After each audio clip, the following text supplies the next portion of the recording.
I guess the question is, what's immersive technologies? So I guess we're still trying to work out the terminology for that, but I think the best way to think of immersive technologies is not essentially a VR headset, but think of it more as the 3D web. So the ability to move from a 2D interaction with the internet into a more 3D interaction with the internet. That's essentially what we're looking at. And again, we're not focusing on VR headsets. We are looking at that interaction with the 3D web. So that can be from a browser, so accessing the 3D web from a browser, and then up to being fully immersive in a headset, or fully immersive in the space, I guess is another way to look at it through projection and stuff like that. So there's lots of ways of being immersed, I guess. But we're looking at it essentially from an accessibility point of view. So the idea of accessing the 3D web from the browser is probably the most accessible way of getting into this technology. And essentially we're looking at how immersive technology, 3D web, can benefit or enhance the delivery of curriculum as we've got at the moment, and improve, as we're seeing, the hybrid experience. So obviously we've got an OWL. Yeah, I think it's really good, and I've seen it in quite a few presentations, because it's obviously gives a 360 of the room, which is not that clear. But what I really like about it is it just switches the view to the noise or the person speaking. So as you were presenting, the camera was switching around, which I think is again just a really sort of quick and easy way to make the experience better, the hybrid experience better for those joining.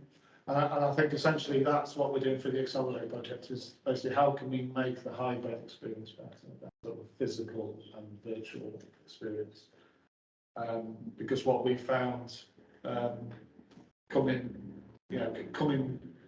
going through a pandemic, being all online, to then coming back to physical delivery, is that a lot of people benefited from the virtual, the remote learning, and in a way, what we're finding is those doors are now closing back on them, and so we need to keep that door open. We need to even open it more, and just kind of try and find a balance that works between that sort of physical and virtual space, which is essentially what we're going to do over these 3 days. So the goal is, on that last day, is that we've nailed it. So I've just gone through the institutions, a little bit about what we mean by immersive, 2D, 3D web. And I guess the other thing that you hear a lot about is this Web 3. And Web 3 doesn't mean Web 3D. Web 3 is just another iteration of the web. So the way I like to think about it is, and this will be a big factor in what we do, and it's a big factor of being involved in immersive, because so if you think of Web 1 as emails and passwords, and that's how you logged into stuff, right? So, and we're going to be doing a lot of logging into stuff over the next 3 days, and that in itself can present a hell of a lot of barriers. Just logging in, literally do a whole session just on logging in. So think of Web 1 as that form of login, and Web 2 is like what everyone hates: log in with your Facebook account, or log in with your Google account. Right? I'm going to click it, but I know it's not a good thing to do.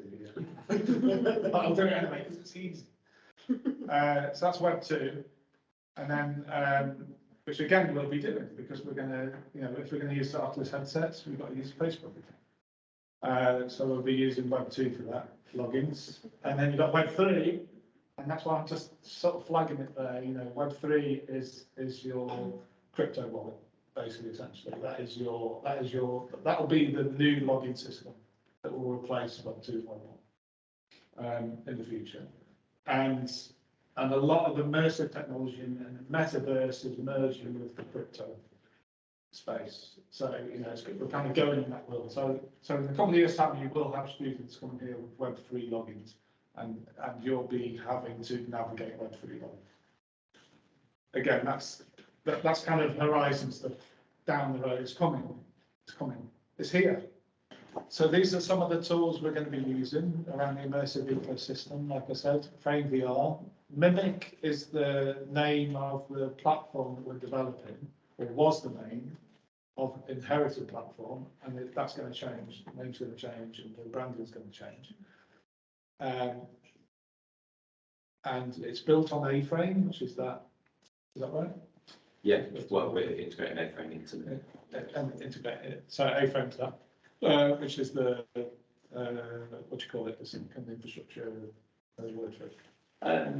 Well, it's like a 3D world building with VR in kind of It's not a platform, is it? A-frame in itself. It's no, I mean it's like a coding library. Yeah, library of content.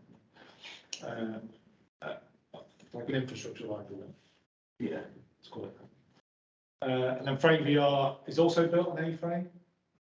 There's a lot of frames going on, and it's but you'll see, like I say, a really sort of enhanced version of that. And then Engage XR is built in Unity as its sort of underlying platform, and that's what makes Engage XR, I guess, a bit different from Web XR and Frame VR.